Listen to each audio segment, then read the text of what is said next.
Jusqu'au milieu du XIXe siècle, l'Empire du Milieu est demeuré la première puissance économique mondiale. Son produit intérieur brut représentait alors le tiers du revenu mondial.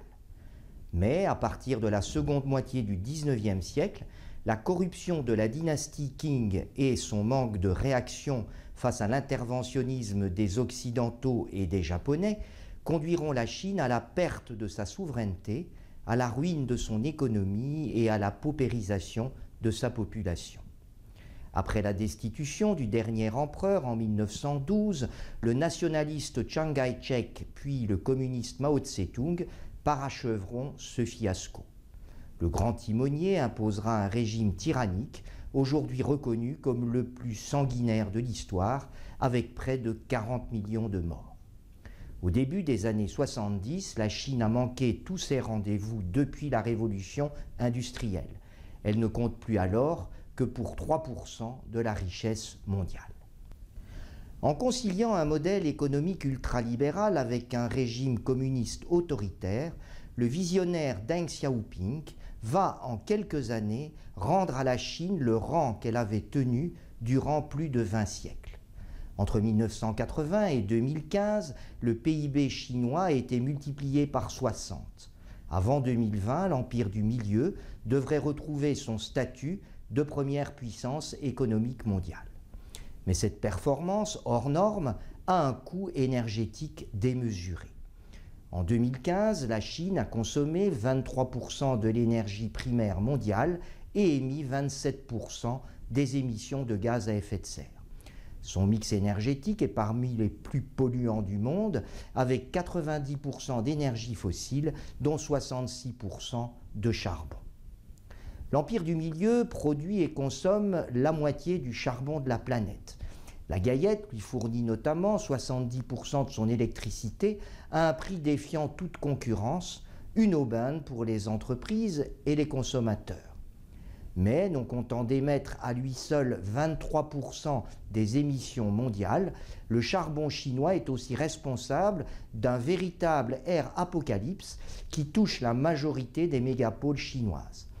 Les alertes à la pollution s'y succèdent avec des images angoissantes de brouillard épais et de gens couverts de masques filtrants. Rien que sur l'année 2011, le charbon chinois aurait provoqué le décès de 2000 Pékinois. Le gaz, qui ne représente aujourd'hui que 2% du mix électrique chinois, est le premier levier de déplacement de l'électricité charbonnière chinoise. Il s'appuiera sur des livraisons de gaz russe via 2 gazoducs. Le premier, à l'ouest, traversera la chaîne de l'Altaï et transmettra du gaz en provenance de Sibérie occidentale. Le second transférera à l'est du gaz issu de nouveaux champs situés en Sibérie orientale. La Chine devrait aussi importer massivement du gaz naturel liquéfié en provenance d'Australie, d'Indonésie, de Malaisie et du Qatar par le stratégique détroit de Malacca, ainsi que du GNL américain transitant par le canal de Panama. Enfin, vu les coûts élevés d'extraction, les gigantesques ressources non conventionnelles des bassins du Tarim et du Sichuan ne paraissent pas aujourd'hui en mesure de rivaliser économiquement avec le gaz russe et le GNL régional. Bien qu'en queue de peloton concernant les émissions de gaz à effet de serre, les Chinois sont de loin les champions du monde des énergies renouvelables.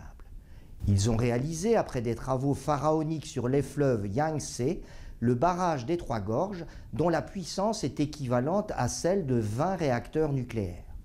Sur la période 2005-2016, les Chinois ont aussi installé 225 gigawatts d'éolien et de solaire. Cette stratégie leur a permis, au cours des 5 dernières années, de stabiliser leur consommation de charbon. Enfin, suite à l'explosion du nombre de voitures individuelles, la Chine a vu sa demande de pétrole tripler au cours des 20 dernières années.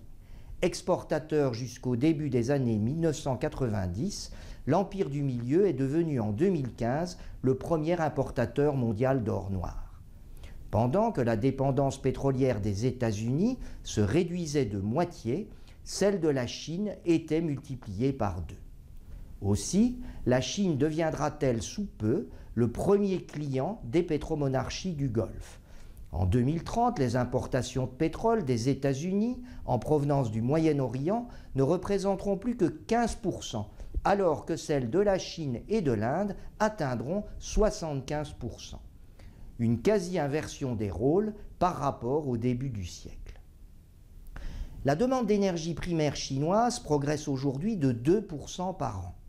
Aussi, la poursuite de la politique actuelle conduirait au doublement des émissions à l'horizon 2050. Pour satisfaire l'objectif 2 degrés, il faudrait que l'Empire du Milieu réduise sa part fossile de 90% à 62%. Il s'agit probablement là du plus grand défi de la transition énergétique puisqu'il représente le tiers de l'effort global. Vous trouverez les informations détaillées dans mon nouvel ouvrage « Croissance, énergie, climat, dépasser la quadrature du cercle » paru aux éditions de Bouc Supérieur. Il est disponible en librairie et sur le net. Je vous donne rendez-vous lundi prochain pour un nouvel épisode. Nous y parlerons de la Russie.